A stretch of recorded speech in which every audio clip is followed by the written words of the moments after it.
ओवैसी साहब के भाई अकबरुद्दीन साहब ने 15 मिनट वाली जो बात कही थी, बहुत ओपनली तो बताने की ज़रूरत नहीं है, आप समझ ही रहे होंगे। तो जो 15 मिनट वाली बात थी उस पर आपकी क्या राय है? बहुत से लोग हैं, बहुत तरह के लोग हैं, छोटा छोटा टुकड़े टुकड़े गैंग वाला लोग जो है हर जगह पे बोलता है मुसलमान को ऐसे कर दो, मुसलमान की बेटी को ऐसे कर दो, ऐसे मार दो, ये कर दो, दलित को मार दो, क्रिश्चियन को मार दो। तो ये सब आप लोग आवाज़ नहीं उठाते हैं। 25 तारीख को ओवैसी साहब आ रहे हैं यहाँ पाटलिपुत्रा की धरती पे, उनका जनसभा है। आज 26 तारीख को भी है।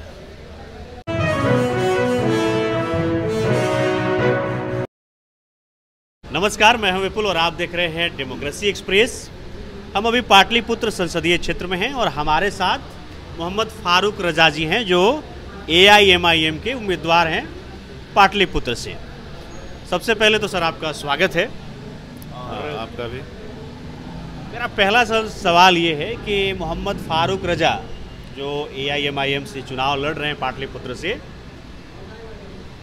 वो कौन है?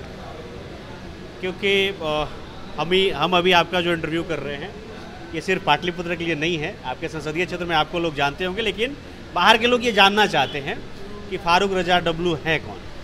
फारूक रजा पाटलिपुत्रा के धरती के बेटा हैं, भाई हैं, मजलूमों की आवाज़ हैं, दोस्तों के दोस्त हैं। फारूक रजा एक मेहनती इंसान है। मैं ईमानदार भी हूँ। मैं तो अपने बारे में बहुत कुछ अच्छा ही बोल सकता हूँ, मगर आपको जनता से ओपिनियन लेना होगा कि फारूक रजा हैं कैसे, कौन है। तो अपनी तारीफ करना भी अच्छी बात नहीं है। बाकी आप जनता से पूछिए कि फारूक रजा कौन है, क्या है, उनका क्या बैकग्राउंड रहा है, किस क्षेत्र से आते हैं, किस समाज से आते हैं, तो ये तो पता लगाना आपका काम है। पार्टी ने आप पे भरोसा जताया है, तो आप किन मुद्दों पर चुनाव लड़ रहे हैं? क्योंकि यहाँ पर 2 टर्म से रामकृपाल यादव सांसद हैं और लालू प्रसाद यादव की बेटी मीसा भारती भी लगातार चुनाव लड़ रही हैं यहाँ से। तो आप किन मुद्दों के साथ लोगों के बीच में जा रहे हैं? देखिए, दोनों जो हमेशा ये लोग इलेक्शन लड़ते हैं, राजद भी लड़ती है, JDU भी लड़ते हैं, BJP के लोग भी लड़ते हैं। तो बात यहाँ पे है कि BJP का जो मुद्दा होता है वो अलगाववाद है, आपस में नफरत फैलाना है, देश को तोड़ने की राजनीति उसके पास है। हिंदू मुस्लिम, मंदिर मस्जिद, यही सब मुद्दा लेकर के BJP आती है और देश में शासन कर रही है। मगर आपको मैं बता देना चाहता हूं कि अब भारत की जनता जान गई है, इसके नकली चेहरे को देख ली है, अब बहकाने में नहीं आने वाली है। ये दूसरा नाम मीसा भारती का लिया। मीसा भारती के यहाँ परिवारवाद है। आप कितने ही सलाहियतमंद रहिए, आप कितने भी आप जुझारू रहिए, आपका वहाँ कोई वैल्यू नहीं है। वहाँ परिवारवाद में सारा मेहनत धुल जाता है। आप देखो होंगे लगातार हमारे विधायक हैं यहाँ के दानापुर के रितलाल यादव जी, वो बहुत मेहनती, बहुत संघर्षशील आदमी है, जन जन के वो नेता हैं। उनको जब यहाँ पाटलिपुत्रा से टिकट नहीं मिला तो हम लोग को बहुत अफसोस हुआ कि अरे ये आदमी तो बड़ा काम करने वाला आदमी है, इनको क्यों नहीं मिला। आप भी तो डब्लू जी राजद में थे पहले, जहाँ तक मेरी जानकारी है। राजद में मैं लगातार 22 साल से हूँ। अच्छा। और राजद में लालू यादव को मैं बहुत पसंद करता हूँ। सच्चाई है कि लालू यादव से इंस्पायर होकर के हमने राजद ज्वाइन किया था, मगर वो उनके विरासत को ये लोग नहीं बचा पा रहे हैं। ये लोग प्राउडी हैं, लोगों से मिलते नहीं हैं। लालू यादव का जो एक सिस्टम था कि दरवाज़ा खुला रहता था, कोई भी जाते थे, जिस टाइम जाते थे मिलते थे, उनसे समस्या बताते थे, तो वो जन जन के नेता थे। इसलिए वो किसी जात जमात के उस टाइम में नेता नहीं था। अब जो मामला हो गया है, इन लोग का मामला हो गया है, चंद लोगों के लिए ये लोग काम करते हैं, अपने घरों के लिए ये काम करते हैं, और यादव समाज के लिए भी ये लोग नहीं काम करते हैं।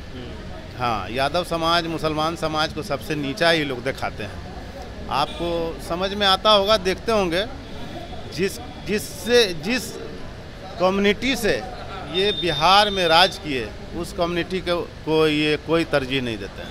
अपने यादव और मुसलमानों की बात की, एक लंबे समय तक MY समीकरण की बदौलत लालू प्रसाद यादव और उनका परिवार शासन में रहा।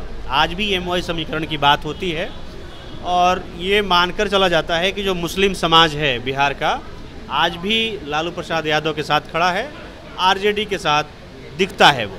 देखिए, बहुत ईमानदारी के साथ मैं बताना चाहता हूँ कि राजद जो है मुस्लिम की पार्टी थी। टोटल मुसलमान राजद ही को वोट दिया करते थे। हालांकि नीतीश के सरकार में बहुत से कब्रिस्तान का घेराव हुआ, नीतीश जी ने बहुत सा काम किया, फिर भी लालू जी के गाड़ी पे सब सवार था मुसलमान। मगर अभी विगत कुछ दिनों से आप देख रहे होंगे कि मुस्लिम लीडरान का जो भी लीडर है उसकी कोई हैसियत नहीं है राजद में। तो यही सब देख करके हम बहुत परेशान हुए कि जब अब्दुल बारी सिद्दीकी ऐसे आदमी का कोई इज्जत नहीं है, वो भी झंडा ही उठा रहे हैं, वो मंच पे खड़े हुए हैं, तेज प्रताप बैठे हुए हैं। ये सब जब चीज़ देखते हैं तो अफसोस होता है। हमको लगता है कि ये तो बड़ा ख़राब पार्टी में हम हैं, जहाँ अभिभावक का कोई इज्जत नहीं हो, वहाँ हमको नहीं रहना है। तो हम इसी वजह से हम राजद को छोड़े और AIMIM का दामन पकड़े। यहाँ पे बहुत इज्जत है, लोगों का प्यार है और सब की बात है यहाँ पे। गरीब गुरबा शोषित समाज के लिए, SC ST मुसलमान के लिए, क्रिश्चियन के लिए, सिख के लिए, सब के लिए यहाँ पे इज्जत है। आप देखिएगा बैरिस्टर असदुद्दीन ओवैसी साहब ने बिहार में जो काम कर दिया है, सब जमात को लेकर करके चले हैं। राणा जो है शिवहर से रंजीत राणा को दिया टिकट, फिर यहाँ से काराकाट से देखिएगा कि महिमा चौधरी हैं, उनको मिला। महाराजगंज से एक शर्मा जी उनको मिला। उसके बाद बक्सर से ददन यादव को मिला। तो ऐसा ही अनेक नाम हैं। इस बार आप लोग सारे समाज को लेकर के साथ चलने का आपने प्रयास किया है। वैसे डब्लू जी देखिए, आपकी पार्टी की जो धमक है AIMIM की बिहार में, वो बड़ी है पिछले 5 सालों से। वो अलग बात है कि विधायक आरजेडी में चले गए जो जीते हुए विधायक थे, लेकिन इस बार लोकसभा के चुनाव में आप लोग दिख रहे हैं। तो आपको क्या लगता है जो मुस्लिम समाज है वो आरजेडी से हट करके ओवैसी साहब की पार्टी या फिर फारूक रजा डब्लू पर भरोसा करेगी? मुस्लिम समाज जो है ना, जिसको भी सपोर्ट करता है एक तरफा करता है, और मुस्लिम समाज जो होती है किसी का परवाह नहीं करता है। वो बहुत ईमानदारी के साथ लालू जी के साथ रहे। अब लालू जी के साथ नहीं है, अब हमारे साथ है, AIMIM के साथ हैं, असदुद्दीन ओवैसी साहब के साथ हैं, मोहम्मद फारूक रज़ा के साथ हैं। तो अब बात ये है कि जहाँ पे हम आपको मजबूत करते हैं, राजद को वोट दिया करते थे, JDU को वोट दिया करते थे, और आप कभी हमारा काम नहीं किए। कोई ऐसा मामला हुआ, कब्रिस्तान कोई कब्जा कर रहा है, आप कुछ नहीं उसमें कर रहे हैं। किसी को मार दिया जा रहा है रास्ते में, आप कुछ नहीं कर रहे हैं। तो आवाज़ तो उठाइए। अभी NRC का जो एक मुद्दा हुआ था बिहार में, फुलवारी शरीफ है, NRC का प्रोटेस्ट निकला था राजद का।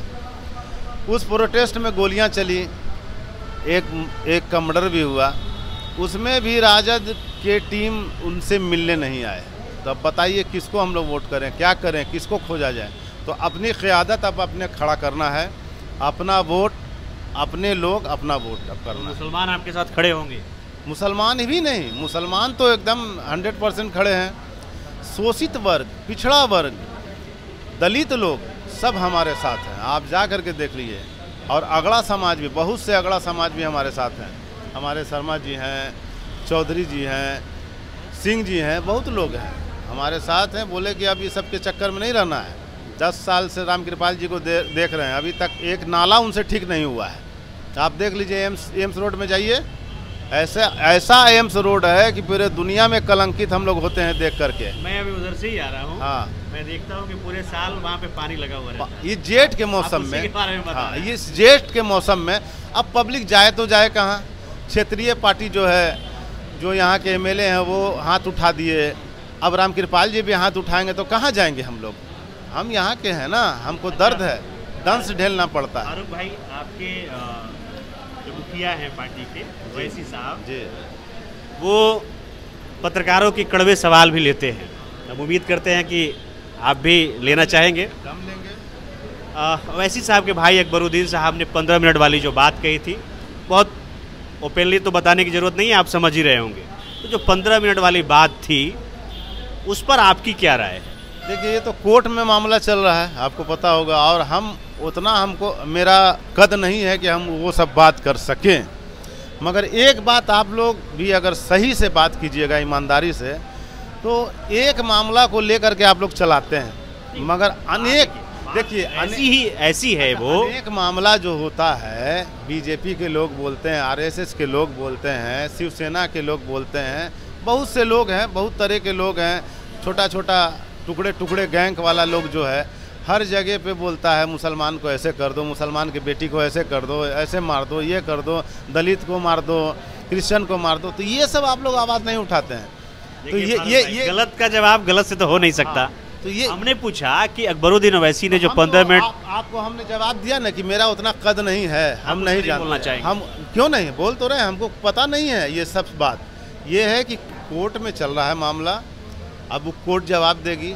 हम लोग का तो भाई न्यायिक प्रक्रिया में रहना ही है और अदालत के फैसले को हम लोग को मानना है ना। आपका व्यक्तिगत मानना क्या है, मैं ये पूछ रहा हूँ। व्यक्तिगत मानना ये है कि व्यक्तिगत तौर पर इस तरह की जो स्पीचेज होती है होनी चाहिए, नहीं होनी चाहिए? व्यक्तिगत मामला तो ये है कि आदमी को आदमी से प्यार होना चाहिए, एक बार नहीं 100 बार होना चाहिए। इस तरह के भाषण नहीं देने चाहिए मंचों से, किसी को भी ऐसा भाषण नहीं देना चाहिए जिससे आपसी सौहार्द बिगड़े और मोहब्बत बिगड़े। सबसे पहले हम लोग इंसान हैं, उसके बाद हिंदू मुसलमान हैं।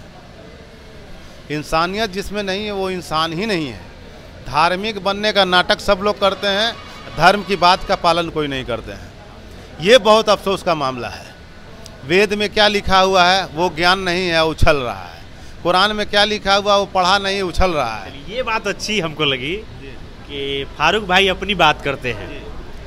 आपने गोल मटोल बहुत जवाब नहीं दिया मेरे सवाल का। एक सवाल मैं ये और करूँगा कि क्या ओवैसी साहब आपके प्रचार के लिए आ रहे हैं? 25 तारीख को ओवैसी साहब आ रहे हैं यहाँ पाटलिपुत्रा की धरती पे, उनका जनसभा है। आज 26 तारीख को भी है। तो आप उम्मीद करते हैं कि उनके आने से पार्टी को आपको फ़ायदा होगा? वो इंटरनेशनल नेता है ना, उनको पूरे दुनिया सुनती है, ये मानिए या ना मानिए, पूरे दुनिया के लोग सुनते हैं उनको। और टॉप 10 या टॉप 5 में वो आते हैं वक्ता में। तो आदमी तो पढ़ा लिखा आदमी जो होता है तो बात वैसे ही करेगा, सबकी बात करेगा, समाज की बात करेगा, सभ्य बात करेगा। तो उनको तो सुनना हर लोग चाहेगा। सिर्फ मुस्लिम समाज थोड़ी जाएंगे, सब लोग जाएंगे, आप भी जाइएगा। तो अच्छे लोग की कदर होनी चाहिए, किसी भी समाज में हो, किसी भी धर्म में हो, उसकी कदर होनी चाहिए। हर समाज में अच्छा आदमी की कमी है। चलिए फारूक भाई, आपसे बात करके बहुत अच्छा लगा। आप बहुत खुल करके बात करते हैं। ये थे हमारे साथ मोहम्मद फारूक रजा डब्लू, जो कि पाटलिपुत्र संसदीय क्षेत्र से AIMIM के प्रत्याशी हैं। लगातार अपने क्षेत्र में घूम रहे हैं, हम भी तमाम संसदीय क्षेत्रों में घूम रहे हैं, लोगों से मिल रहे हैं, उम्मीदवारों से मिल रहे हैं, ये जानने की कोशिश कर रहे हैं कि माहौल क्या है। आपको ये बातचीत कैसी लगी आप हमें ज़रूर बताएं। बाकी ऐसी ही वीडियोज़ के लिए आप देखते रहिए डेमोक्रेसी एक्सप्रेस।